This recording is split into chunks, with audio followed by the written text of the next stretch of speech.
যে দলটা বিজয়ী হলে সরকার গঠন করবে বলে তারা নিজেরাও মনে করে, অনেক সাধারণ মানুষও মনে করে, সেই দলটা নিয়ে কিন্তু আমার মনে হয় একটু আলোচনা হওয়া দরকার। এই অর্থে যে যারা ক্ষমতায় যাবে তারা আসলে ক্ষমতায় যাওয়ার পর কি করবে, তারা কি আমাদের ভাগ্য পাল্টে দিতে পারবে? এই কথা ঠিক। বিএনপি বাংলাদেশে, আমি আগের বিএনপির কথা বাদ দিয়ে, ওটা অনেকেরই স্মরণে নেই, আমাদেরও তো স্মরণে আছে যে আমরা যদি 90-এর পর থেকে ধরি, বিএনপি তো দুইবার ক্ষমতায় এসেছিল। আসলে আরও একবার এসেছিল 96 সালে, ওটা অল্প সময়ের জন্য, ওটা না আসার মতোই, কিন্তু পূর্ণাঙ্গভাবে তারা 2 দফা ক্ষমতায় ছিল। তারা কেমন করেছে, কি করেছে না করেছে, সেটা অনেকেরই স্মৃতিতে এখন জল করছে। সেই স্মৃতির কথা যদি আমি নাও ধরবো এই কারণে যে আমরা দেখেছি এরপর বিএনপির নেতৃত্বে একটা বড় ধরনের পরিবর্তন এসেছে। বিএনপির মূল নেতৃত্বে তারেক রহমান এসেছেন এবং উনি ইদানিংকালে গত কয়েক বছরে ওনার কথাবার্তায়, আচার আচরণে, বিভিন্ন কর্মকাজে, মানে কর্মকাণ্ডে আমরা যে পরিবর্তন দেখছি, যে আধুনিকতা দেখছি, সেটা আমাদেরকে আশাবাদী করে তুলেছে। কিন্তু সমস্যাটা হলো কি, তারেক রহমানের যদি দলের মূল নেতা হয়, এই মূল নেতার চিন্তা ভাবনা বা কর্মকাণ্ড বা পরিমিতি বোধ, এটা কি আমরা বিএনপির সকল স্তরে তার কোনো প্রতিফলন দেখতে পাচ্ছি?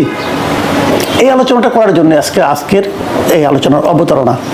আমরা কি দেখছি গত কয়েকদিনে বিভিন্ন জায়গা থেকে আমরা দেখতে পাচ্ছি যে বিএনপি বিভিন্ন তৃণমূল পর্যায়ে, মাঠ পর্যায়ে আমরা কিন্তু বিএনপির চাঁদাবাজির একটা মহোৎসব দেখতে পাচ্ছি।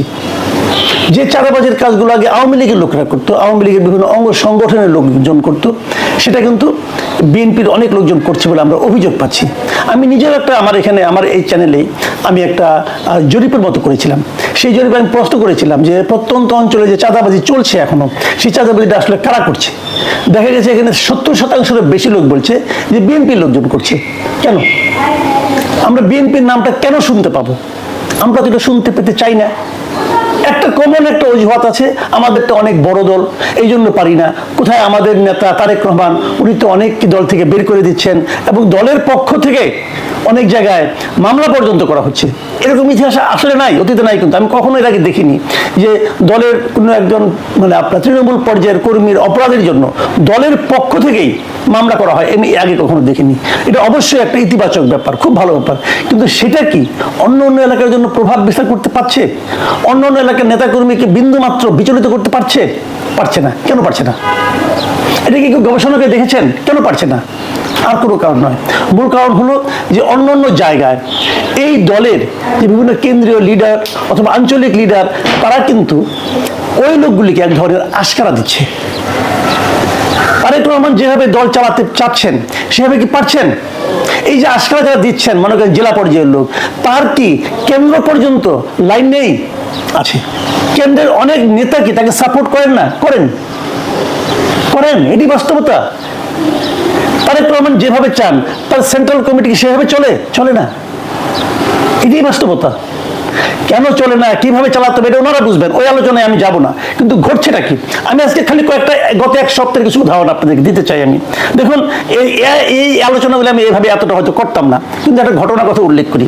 সেটা হলো আজকে যেটা ঘটেছে এই রামপুরে 30 রবিবার রাতের বেলা, মানে 30শে মার্চ সন্ধ্যায় এই ঘটনাটা ঘটেছে লক্ষ্মীপুরের রামগঞ্জে একজন বিএনপি নেতা আহত হয়েছেন। আহত কেন হয়েছেন সেটাও ইন্টারেস্টিং, এবং এই বিএনপি এতটাকে খুব বিখ্যাত একজন ব্যক্তি, সে আলোচনায় আসছি। ইন্টারেস্টিং বিষয় হলো যে ছাত্রলীগের একজন নেতা, তার বাড়িতে বিএনপির কয়েক গ্রুপের লোক হামলা চালিয়েছে, কয়েকটা গ্রুপের লোক। সেখানে ওখানকার স্থানীয় বিএনপির একজন নেতা আজিজুর রহমান বাচ্চু মোল্লা, উনি গিয়েছিলেন থামানোর জন্য, এবং থামাতে তো পারেনি, উল্টো বিএনপি লোকরা তার উপরে অ্যাটাক করেছে যে কেন সে থামাতে গেল। এখন এই বাচ্চু মোল্লা লোকটাকে, এই আজিজুর রহমান বাচ্চু মোল্লা হলো আমাদের এই সরকারের একজন গুরুত্বপূর্ণ এবং প্রভাবশালী উপদেষ্টা মাহফুজ আলমের বাবা সেখানকার ইসাপুর ইউনিয়ন বিএনপির সাংগঠনিক সম্পাদক। মাহফুজ আলমের বাবা, সে তো বিএনপি করতেই পারে, তো আমার কোনো প্রবলেম নাই। কিন্তু লক্ষ্য করুন, তার দুটো পরিচয়, একদিকে সে বিএনপির একজন নেতা, আরেকদিকে উনি একজন উপদেষ্টার পিতা। এরকম একজন ব্যক্তিকেও কিন্তু বিএনপির যে যারা নাকি ছাত্রলীগের একজন নেতাকে ধরতে গেল, মারতে গেল, বাধা দেওয়ার কারণে তার উপরে অ্যাটাক করলো। এখন আমার প্রশ্ন হলো, ছাত্রলীগের একজন নেতা, সে তার বাড়িতে আসছে শুনে নিয়ে, তাকে বিএনপি ছাত্রদলের লোক মারতে যেতে হবে কেন? এটা কি খুব ন্যায়নীতিপূর্ণ কাজ? বিএনপিকে এই কথা বলে যে যেখানে তোমরা কোনো ছাত্রলীগের পরিবার পাবা অথবা ছাত্রলীগ আগে করতে, এখন তো ছাত্রলীগ নিষিদ্ধ সংগঠন, সেই নিষিদ্ধ সংগঠন নিষিদ্ধ হয়েছে, তো ওই লোকটাকে হাওয়া হয়ে যাবে? ওই লোকটাকে মাটির নিচে ঢুকে যাবে? ওই লোকটাকে তার বাড়িতে যাবে না, গেলে তার বাড়িতে যে অ্যাটাক করতে হবে? এটা কি কোনো আইনসম্মত কাজ? বিএনপিকে এই ধরনের কাজকে সমর্থন করে? করে না।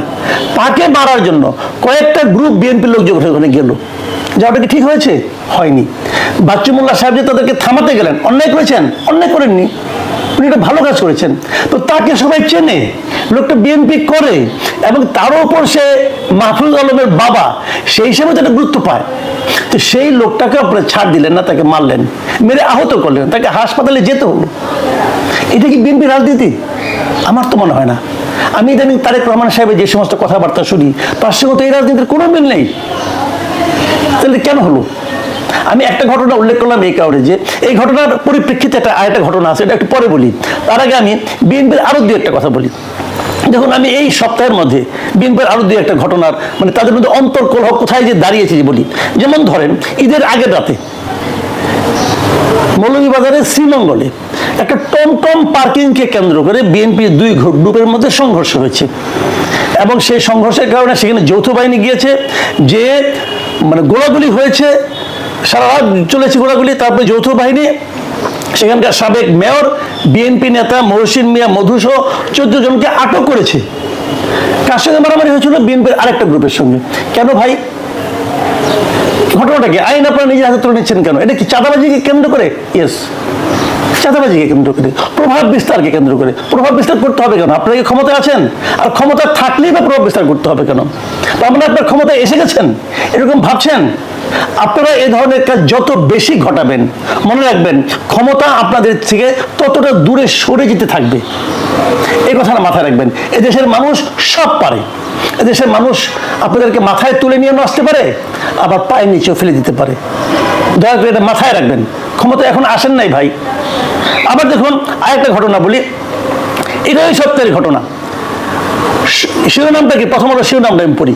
সংঘর্ষ ও খুনের পর মিরসরাই বিএনপির 3 কমিটির কার্যক্রম স্থগিত। এটা প্রথম আলো রিপোর্ট। এর ঘটনা কি হয়েছে? মিরসরাই উপজেলা, মিরসরাই পৌরসভা ও বড়িয়াহাট পৌরসভা, এই 3টা জায়গায় বিএনপির পক্ষ থেকে একটা আহ্বায়ক কমিটি দেওয়া হয়েছিল। সেই কমিটি ঠিকঠাক মতো হয় নাই, পদবঞ্চিতরা এই অভিযোগ তুলে সেখানে মারামারি, হুড়াহুড়ি, রাস্তা বন্ধ, মানে একটা ভয়ঙ্কর পুরো এলাকায় একটা তাণ্ডব তৈরি করেছে। বিএনপি একটা পলিটিক্যাল পার্টি, তাদের মধ্যে কি হয়েছে না হচ্ছে, কমিটি ঠিকঠাক মতো হয় না, এই জন্য সাধারণ মানুষ কেন ভোগান্তির শিকার হবে? আমি বিএনপির কেন্দ্রীয় নেতৃত্বের কাছে এই প্রশ্ন করতে চাই, আপনারা জবাব দিন। আপনাদের ঘরের সমস্যা, সেই ঘরের সমস্যার জন্য পুরো এলাকার লোক কেন ক্ষতিগ্রস্ত হবে? জবাব দিতে পারবেন? কি দল করেন আপনারা? এই দলের উপর কোনো নিয়ন্ত্রণ নাই। এই ধরনের বাহাদুরি করেন না। এই জন্য আপনার কতদূর যাবেন? আপনি ভাবুন, এটা নিয়ে গত কয়েকদিন ধরে চলছে, রাস্তা বন্ধ করে দেওয়া হচ্ছে, মারামারি করা হচ্ছে, যানবাহন বন্ধ হয়ে যাচ্ছে। কেন? এই অধিকার আপনাদের কে দিয়েছে? ঘরের সমস্যা ঘরে মেটান। কেন হয় এরকম? এই কারণে হয় যে আহ্বায়ক কমিটি যেটা করা হয়েছে, মার খেয়ে করা হয়েছে, পরিষ্কার কথা। কারণ বিদ্রোহীরা যদি এত পাওয়ারফুল হয়, তখন বুঝতে হবে ঝামেলা আছে। আগেরটাও মাল খেয়ে করা হয়েছে, আবার নতুন যে কমিটি করা হবে সেখানেও মাল খেয়ে করা হবে। কে মাল খায়? সেই মালের ভাগ সেন্ট্রাল কমিটি পর্যন্ত ওঠে। আমি দায়িত্ব নিয়ে বলছি, প্রত্যেকেরই ভাই আছে। জেলা কমিটি থেকে শুরু করে সেন্ট্রাল কমিটির মধ্যে ভাই আছে। এই অমুক ভাইয়ের রাজনীতি করে, সে অমুক ভাইয়ের লবি করে, এগুলি হয় রে ভাই, এইগুলি ছাড়তে হবে। তারেক রহমান কি বলে শুনেন? আমি মনে করি তারেক রহমান উচিত হবে, উনি সব জানেন, ওনার উচিত হবে কোন ভাই কোন লাইন মেনটেন করতেছে, এই ভাইদের দু একটাকে সরান। আপনি চাইলেই পারবেন, সরিয়ে দেন। জাস্ট কে কত বড় নেতা ছিল, কত বছর আগে কি করছিল, ওগুলি বহুত দেখা আছে। এগুলো দিয়ে চলবে না। নতুন লোককে আনেন, নতুন লোককে দায়িত্ব দেন, যারা নাকি আদর্শিক রাজনীতি করে তাদেরকে দায়িত্ব দেন। দেখুন, আমি আরেকটা ঘটনা বলি। এটা 2 দিন আগে 27শে মার্চের ঘটনা।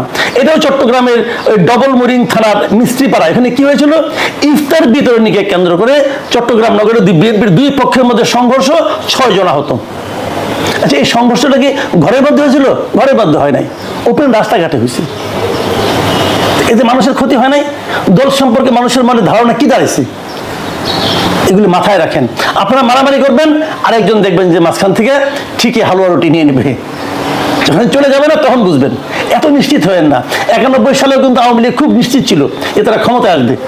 আমি মনে করি এখনো সময় আছে, আপনারা সতর্ক হন। যে কথাটা বলে শেষ করতে চাই, ওই যে কথাটা শুরু করেছিলাম, মাহফুজ আলমের বাবা, মাহফুজ আলমের বাবার এই ঘটনার পর ওখানে একটা বিক্ষোভ মিছিল হয়েছে। বিক্ষোভ মিছিল কে করেছে? বৈষম্য বিরোধী ছাত্র আন্দোলনের নেতাকর্মীরা। তার মানে বিএনপির লোক মার খেলো, তার পক্ষে মিছিল করলো কে? বৈষম্য বিরোধীরা। কেন? বিএনপি কেউ কি মিছিল করানো ছিল না? এই ঘটনা প্রতিবাদ করার জন্য কি বিএনপিও ছিল না? বৈষম্য বিরোধীদের রাষ্ট্র হলো। বিএনপি এত দেউলিয়া হয়ে গেছে। আবার যদি উল্টো দিক থেকে বলি, যত জায়গায় এরকম ঘটনা ঘটে, বিএনপি লোকজন আহত হয়, সব জায়গায় কি বৈষম্য বিরোধী ছাত্ররা মিছিল করে, বিক্ষোভ মিছিল করে? কেন করে না? তাহলে বিএনপির এই নেতাকে বৈষম্য বিরোধী ছাত্ররা এত আপন মনে করলো কেন? এটা কি মাহফুজ আলমের পিতা হিসেবে? মাহফুজ আলম তো বৈষম্য বিরোধীর সঙ্গে এখন আর নাই, সে তো সরকারের পার্ট।